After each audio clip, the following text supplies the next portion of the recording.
Hola a todos, bienvenidos a una nueva emisión de su podcast En órbita.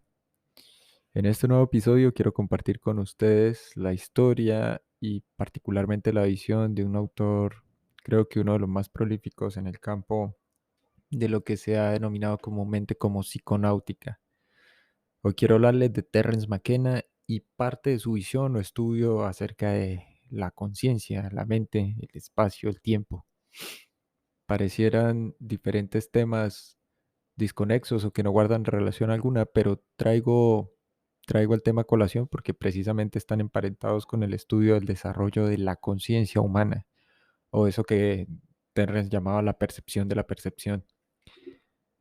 Para los que no lo conocen, es un etnobotánico, también cursó estudios de filosofía, pero particularmente entre el círculo, digámoslo, de los denominados psiconautas, se hizo muy famoso por sus estudios, obviamente que están vinculados con la etnobotánica, acerca de, yo no diría que el consumo de sustancias alucinógenas. El interés de McKenna específicamente se relacionaba era con la ingesta de plantas, no necesariamente medicinales, pero sí plantas, obviamente, que tenían efectos psicotrópicos. Quiero hacer más que un descargo de responsabilidad, una aclaración puntual. Este episodio no es una invitación al consumo o ingesta de diferentes tipos de sustancias, sino que más bien constituye, diría yo, la antesala o la explicación perfectamente plausible y racional acerca de, por ejemplo, eso que Huxley llama las puertas de la percepción. ¿Cómo se ingresa? ¿Cómo se accede? Mi insistencia, por ejemplo, para los que han escuchado episodios anteriores de este podcast, con la experiencia extracorporal o con el viaje fuera del cuerpo, precisamente se vincula con el hecho de que desde mi interpretación, desde mi punto de vista particular, se trata de una herramienta de acceso a el otro lado. En el caso de McKenna, que lamentablemente, y digo lamentable, lo emparentan con sujetos como Timothy Leary o otros, digámoslo abiertamente, charlatanes de digamos, del movimiento underground, si se quiere, o de la subcultura en Estados Unidos particularmente, pues dista mucho. Son dos personas totalmente distintas en el sentido de sus aportes, sus investigaciones, ¿sí? McKenna obviamente pues fue formado en la Universidad de California, específicamente Berkeley, y la mayoría de estudios están relacionados con etnobotánica, antropología y filosofía. El campo específicamente era etnobotánica. Obviamente él está muy interesado en la exploración de la conciencia humana. Para los que no lo sabían, McKenna muere de un tumor cerebral que le es diagnosticado creo que hacia finales de 1939, 38, si no estoy mal, falleció en el 46. Y una tal vez de las teorías más sonadas de McKenna es la famosa teoría del mono dopado. De hecho, si googlean, para todos los oyentes y personas nuevas que se están vinculando al podcast, si le dan teoría al mono dopado, se van a encontrar es con unas ilustraciones que se llevaron a cabo que explican, es básicamente una interpretación o reinterpretación, si se quiere, la teoría evolutiva, la teoría de los saltos adaptativos, ¿sí? Que explican precisamente ese famoso eslabón perdido en el desarrollo del homínido hasta llegar al Homo sapiens. Y McKenna dice, a lo mejor fue la ingesta de hongos alucinógenos lo que produjo un salto adaptativo en el cual se produce un desarrollo de la corteza cerebral. Entonces, ¿qué es lo interesante de McKenna? Retomando parte de algunos de sus tantos textos y publicaciones, me encontré con una publicación de la revista Pijama Surf, una revista mexicana, la recomiendo. He colaborado con algún par de artículos de post en años anteriores. Este lo escribió, creo que el editor o subdirector de este magazine, que se llama Alejandro Martínez Gallardo. Es una publicación ya algo antigua, del 2013, que se titula Recordando a McKenna, el bardo psicodélico a 13 años de su muerte. Ojo, a 13 años, siendo la publicación del 2013, ¿no? Entonces, Voy a leer solo un pequeño fragmento como para ponerlos un poco en contexto de qué va. Dice, el pasado 3 de abril se cumplieron 13 años de que Terrence McKenna falleciese de un tumor en el cerebro en su rancho de botánica en Hawái. McKenna es sin duda uno de los personajes más importantes en la historia de la filosofía, aquí abro yo unas comillas, psicodélica, junto a Timothy Leary y Robert Anton Wilson. Vuelvo y repito, esto es un post, una publicación de Gallardo, de la cual me desvinculo en el sentido en que no creo que haya punto de comparación. Más adelante tal vez haga un podcast hablando de estas otras figuras de la subcultura nueva era, entre comillas, o neo hippie, si se quiere, en los Estados Unidos, en la cual pues cabe hablar, por ejemplo, de sujetos como Leary o Wilson, y sin embargo se van a dar cuenta, para aquellos que estén interesados y se vayan adentrando en las lecturas y en la visión, en la interpretación, en las publicaciones que se encuentran por allí de McKenna, que hay años luz de distancia, ¿ya? Entonces, retomando, dice, la propuesta básica de McKenna era que el ser humano debía explorar los límites de su mente, ya que al hacerlo podría conocer los secretos del universo. Y para hacer esto, la mejor herramienta eran las plantas. Ojo, esta ya es literalmente la interpretación y la percepción de McKenna. En mi caso puntual sigo convencido de que tal vez es la FC o la OB, ¿sí? O las experiencias extracorporales la mejor herramienta tal vez que tengamos en este momento, en este punto de la historia del hombre, para acceder. McKenna estaba convencido de que eran las plantas. Él las llama guardianes de inteligencia planetaria o logos de Gaia. En el caso de esporas, los hongos de inteligencia de las estrellas. Nadie duda del talento, aquí continúa Gallardo con su post, dice, del talento verbal de McKenna y de su capacidad de proponer teorías radicales, capaces de cuestionarlos el telar mismo de la realidad, como considerar que el consumo de psicolobina es responsable del salto evolutivo, permitiendo al hombre desarrollar el lenguaje, o que el tiempo es un fractal que se acelera hacia un punto de novedad infinita, lo cual contribuyó al meme del 2012 como un epicentro de transformación y destrucción, y mantando por un extraño atractor objeto trascendental que nos llama hacia el futuro, nosotros mismos como dioses jugando con los reflejos del disco bolo holográfico del universo. Pero para algunas personas la gran inteligencia de quien fuera apodado el bardo de la psicodelia se desperdició abusando y defendiendo sustancias psicodélicas como sabiduría, hasta el punto, perdón, de que correr el rumor entre algunos insiders de que el cáncer que acabó succionando en el agujero negro fue el resultado de fumar mucho DMT, una leyenda que podría ser verdadera, que podría ser una forma de satanizar el consumo de la poderosa molécula del espíritu.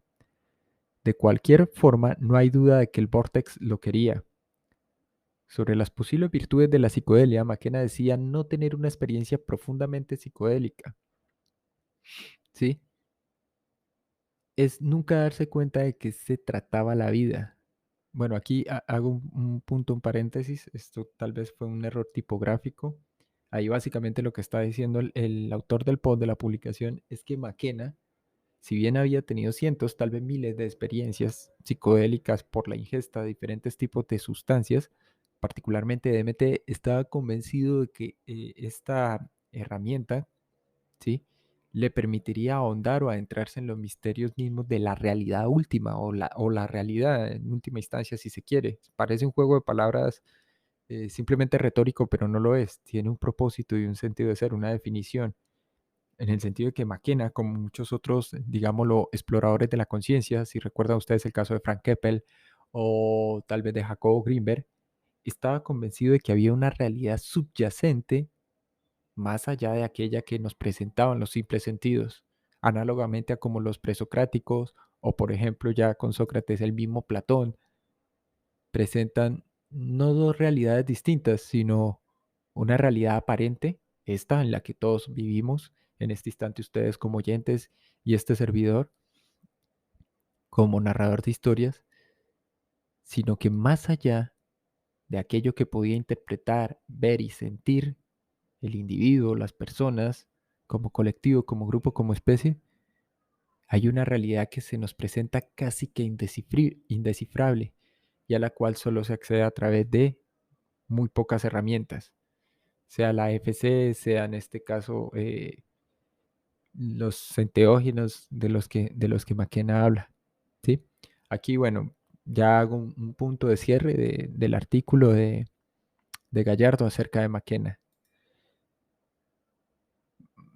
Prefiero pensar en similitudes, por ejemplo, con el ensayo que publicó en el 54 Huxley, Aldous Huxley, que se titula Las puertas de la percepción. Para quienes no lo saben, los invito a que lo lean. Es un ensayo corto. Ese ensayo es, digamos, o parte como el desarrollo de una idea a partir de un fragmento de uno de los textos de William Blake, específicamente de la obra El matrimonio del cielo y del infierno. Hay una publicación que desarrollé acerca precisamente de esta obra de Blake en otro magazine mexicano que se llama Cultura Colectiva. Los invito a que lo busquen. El matrimonio o la boda del cielo y el infierno. Y básicamente el fragmento dice algo así como, si las puertas de la percepción se purificaran, todo se le aparecería al hombre como es, infinito. A partir de esta cita, Huxley asume o desarrolla su idea acerca de que el cerebro lo que hace es actuar como un filtro de la realidad. Cuando habla de las puertas de la percepción, dice, no, y es precisamente eso que trató de presentar Kepler o eso mismo que exploró Monroe en sus famosos viajes lejanos a través de conciencia expandida o a través del desdoblamiento.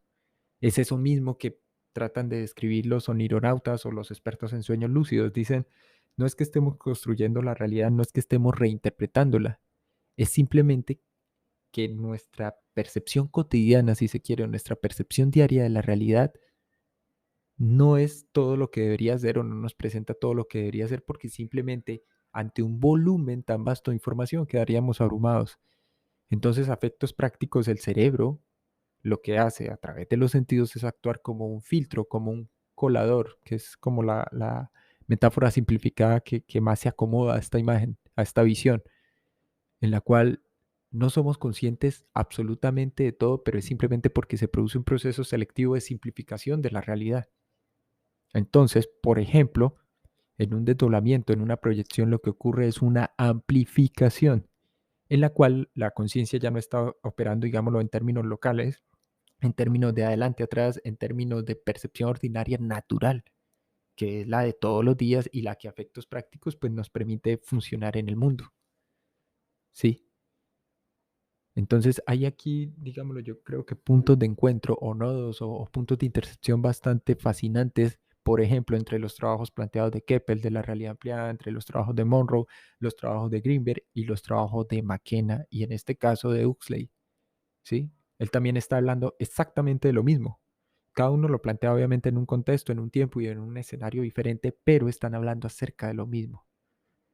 En el caso de Huxley está diciendo, bueno, sí, el cerebro humano ¿qué hace? Filtrar la realidad. ¿Qué es lo que hace? Dejar que se filtren literalmente o que pasen o que permeen o que entren ciertas impresiones, imágenes, sensaciones. Es decir, aquellas que somos capaces de procesar en un punto específico.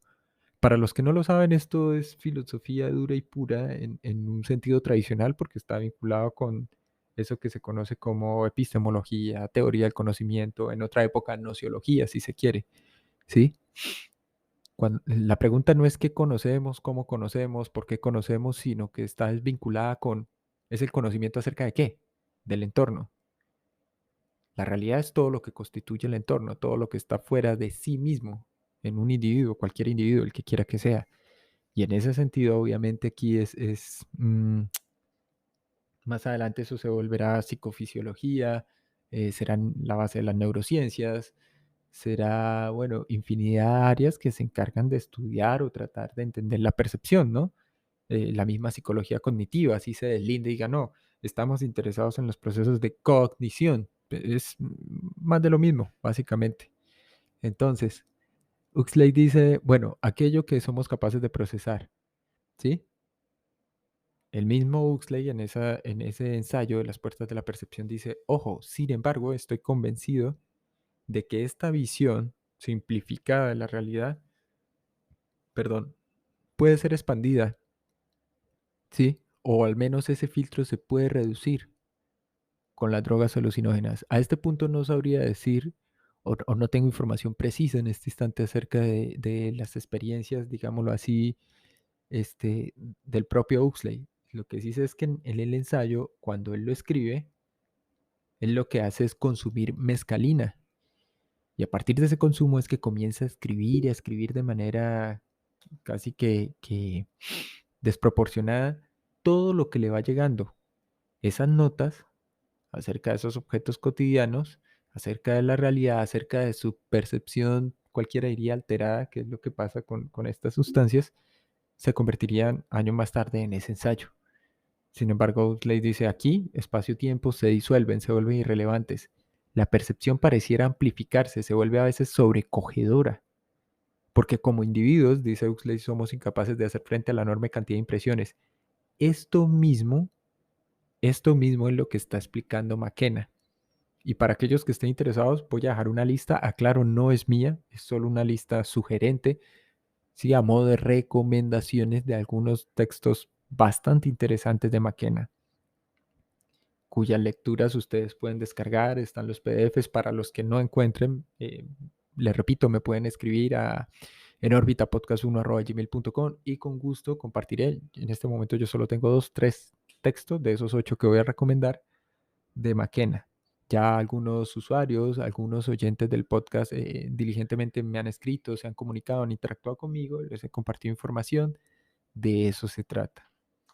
Entonces, retomando, voy a leer una sección, incluso esa sección está en la Wikipedia, es como una de las más representativas del ensayo de Huxley, acerca precisamente, creo que ese fragmento del ensayo sintetiza la esencia del mismo. Dice: desde la puerta me dirigí a una especie de pérgola cubierta en una parte por un rosal trepador y en parte por listones de 1 pulgada de ancho, con media pulgada de espacio entre ellos. Brillaba el sol y las sombras de los listones formaban un dibujo de cebra en el piso y en el asiento, y el respaldo de la silla de jardín que se hallaba en el fondo de la pérgola. Esta silla, ¿la olvidaré alguna vez? Allí donde las sombras caían sobre la lona de la tapicería, las franjas de un añil a la vez profundo y brillante alternaban con otras de una incandescencia tan intensa que era difícil creer que no estuvieran hechas de fuego azul. Durante el lapso, que pareció inmensamente largo, miré sin saber, incluso sin desear saber, lo que tenía delante. En cualquier otro momento hubiera visto una silla con alternadas franjas de luz y sombra. Hoy, el precepto se había tragado al concepto. Yo estaba tan completamente absorbido por el mirar, tan fulminado por lo que realmente veía, que no podía darme cuenta de ninguna otra cosa. Muebles de jardín, listones, luz solar, sombras. Todas estas cosas no eran más que nombres y nociones, meras verbalizaciones para propósitos utilitarios y científicos después del suceso. Este es un fragmento del libro, perdón, del ensayo Las puertas de la percepción de Huxley, donde él está describiendo, o más bien está intentando hacer una descripción a partir de una serie de impresiones que tiene después de haber consumido mescalina, ¿sí? Entonces, McKenna desarrolla, digámoslo, una etiqueta sin querer de contracultura y también de personaje público no muy bien visto por los ojos de eso que genéricamente se conoce como el tío Sam, siendo McKenna norteamericano, obviamente. Es porque él en ningún momento está haciendo una defensa a ultranza, como muchos lo han querido señalar o encasillar acerca del consumo de drogas. Nada más alejado de la realidad. Él hace una distinción bastante clara y creo que él mejor que nadie, con formación suficiente y conocimiento de causa, para decir, es que una cosa es simplemente el uso recreativo, otra cosa es el uso, si se quiere, y abuso de sustancias, ¿sí? Vinculado a actividades delictivas, criminales, ¿sí? A eso contra lo que tanto luchan los Estados Unidos, Europa, Asia y gran parte del globo, que es la lucha contra las drogas, en la cual, bueno, eso se desarrollará más adelante. Hay toda una serie de factores y elementos que inciden e influyen. McKenna aquí está hablando de la conciencia. En el camino, obviamente, se topa, por ejemplo, con la psicología, el DMT, pero él dice, esto es secundario, esto es algo accesorio, esto es algo que me permite llegar allá, pero no es la única vía. O sea, al final, incluso, hay entrevistas publicadas en internet, él se encuentra como con su verdad, digámoslo de alguna forma, y entiende que no es la única manera de llegar allí hasta ese punto, ¿sí? Entonces, mm, McKenna básicamente dice, hay una realidad que no es incognoscible, la realidad está allí, está rodeándonos en este instante. No puedo describirla claramente, no puedo decirles específicamente cómo es de lo más variopinta si se quiere, es multifacética en sí misma, pero no queda contenida subsumida a mi interpretación, dice él. No porque bajo un estado de trance o un estado alterado de conciencia o de percepción ampliada, si se quiere, esté haciendo una reinterpretación subjetiva de las cosas, sino simplemente esa realidad permanece allí inalterable, independientemente de si accedemos a ella o no. Esto que vivimos todos los días, la experiencia cotidiana, la experiencia humana, es solo un fragmento, es una pequeñísima parte. Y por eso es que se habla de misterio, del oculto, del misticismo. De hecho, él a sí mismo no se autopercibía como un místico, que es como lo etiquetan desde afuera los científicos más ortodoxos, si se quiere, o la comunidad científica en general, que de hecho lo condena como al ostracismo y dice, no, usted no está vinculado a nuestra comunidad, no es parte de nosotros, todo lo que usted está diciendo es básicamente charlatanería. Entonces, para ir cerrando, y sé que tal vez se queda bastante corto este tema, prometo desarrollar una segunda parte de McKenna, ampliando sus ideas de manera concreta, pero quería hacer una pequeña introducción al mundo de este fascinante, fascinante autor. Entonces, aquí las recomendaciones, vuelvo y repito, esto no es una recomendación que yo haya desarrollado, diseñado. Bueno, dentro de la interminable lista de publicaciones de textos de McKenna hay tres, tres. No voy a recomendar ocho, tres que me llaman a mí la atención sobremanera. El primero se llama Comida de los Dioses, o Food of the Gods, perdón. Ese libro analiza la historia humana, la relación con todas las plantas y hongos psicoactivos. Allí McKenna lo que hace, digamos, es brindar evidencia acerca de las plantas alucinógenas y el papel que están jugado en la historia, ojo, de la evolución humana. El libro parte como una labor historiográfica, si se quiere, acerca de las drogas por parte de los humanos, el uso de estas y lo que hace es reevaluar la relación de esta con la naturaleza y las plantas. ¿Sí? Eh, Otro texto es Alucinaciones verdaderas. Creo que ese es uno de los más leídos en Norteamérica, por lo menos, parte de Europa. True Hallucination describe la serie de hechos ocurridos a McKenna y Dennis McKenna, que es hermano de este, junto a unos amigos, cuando van camino a la Amazonía colombiana en busca de una cosa que se denomina OCOGE, que es un alucinógeno que se utiliza dentro de ciertas tribus del Amazonas, ¿no? Con fines rituales. Dice, el viaje toma otra dirección cuando descubren que el principal alucinógeno que están buscando resulta ser la Ostroparia cubenis, que es un hongo psicodélico que se encuentra en abundancia. Lo más fascinante del libro es cómo los hermanos McKenna usan el hongo para preparar un experimento que presenta una teoría experiencial relacionada con la cuarta dimensión del universo. ¿Sí? Dice, este texto es también hogar de varios hermosos incidentes que le sucede a McKenna en el Amazonas. En fin, es muy, muy recomendado este texto. Y otro es El Renacimiento Arcaico.